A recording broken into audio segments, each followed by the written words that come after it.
নমস্কার বন্ধুরা, latest defence news YouTube চ্যানেলে আমি শানু আপনাদের সবাইকে স্বাগত জানাচ্ছি। এতকাল পাহাড়ের দুর্গম এলাকায় যেখানে শীতের সময় উষ্ণতা -30 ডিগ্রি থেকে -50 ডিগ্রি সেন্টিগ্রেড পর্যন্ত চলে যেত, সেখানে আমাদের সেনাবাহিনী তাদের পরিবারের সদস্যদের সাথে যোগাযোগের প্রধান মাধ্যম ছিল চিঠি। অরুণাচল, লাদাখের মতো জায়গাতে নেটওয়ার্ক কানেক্টিভিটি তেমন নেই বললেই চলে। ইন্টারনেট কানেকশনের কথা বাদই দিলাম, আমরা যে 4G 5G ইন্টারনেট কানেকশনের সুবিধা উপভোগ করি সেটা তারা পায় না। আমাদের সেনাবাহিনীর সদস্যরা আরও দুর্গম এলাকাতে থাকে এবং সেখানে তো এই সুবিধা নেই বললেই চলে। তো এইসব বাধা বিপত্তি কাটিয়ে উঠেছে ভারতীয় সেনাবাহিনী।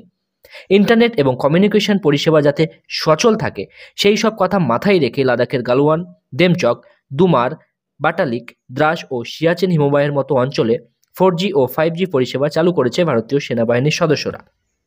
সংবাদ মাধ্যম সূত্র থেকে পাওয়া খবর অনুযায়ী পশ্চিম লাদাখ এবং সিয়াচেন হিমবাহের মতো প্রত্যন্ত অঞ্চলগুলি থেকে পরিবারের ও আত্মীয় স্বজনদের সঙ্গে যোগাযোগ করাটা এতদিন একেবারে অসম্ভব ছিল ভারতীয় সেনাবাহিনীর সদস্যদের জন্য।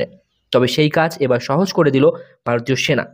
জানা গিয়েছে, লাদাখ ও সিয়াচেন হিমবাহের প্রত্যন্ত অঞ্চলগুলিতে 4G ও 5G পরিষেবা পৌঁছে দিতে মোবাইল টাওয়ার বসানো হয়েছে। একেবারে দক্ষ হাতে প্রচণ্ড ঠান্ডা, ভারী তুষারপাত ও দুর্গম পরিস্থিতির মধ্য দিয়ে ইন্টারনেট পরিষেবা চালু করার কাজ শেষ করেছেন ভারতীয় জওয়ানরা।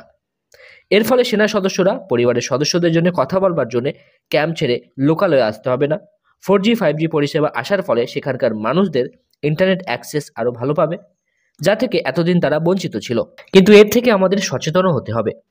যেসব ইকুইপমেন্ট লাগানো হয়েছে তাতে যেন চাইনিজ কম্পোনেন্ট না থাকে। এর ফলে হতে পারে চাইনিজরা আমাদের অ্যাকচুয়াল লোকেশন বা অ্যাকচুয়াল সদস্য সংখ্যা কত তা জেনে যেতে পারবে।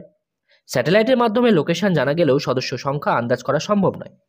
কিন্তু বর্তমান সময়ে প্রত্যেক সেনা সদস্যরা স্মার্টফোন ব্যবহার করে বা বলতে পারেন ফোন ইউজ করে, এবং একটা টাওয়ারের রেঞ্জের মধ্যে কতটা ফোন অ্যাক্টিভ আছে সেটা কিন্তু বোঝা যায়। তো কিছু কিছু সতর্কতা আমাদের মেনটেন করে চলতে হবে। আশা করি দ্য গ্রেট ইন্ডিয়ান আর্মি এটা ভালোভাবে জানে।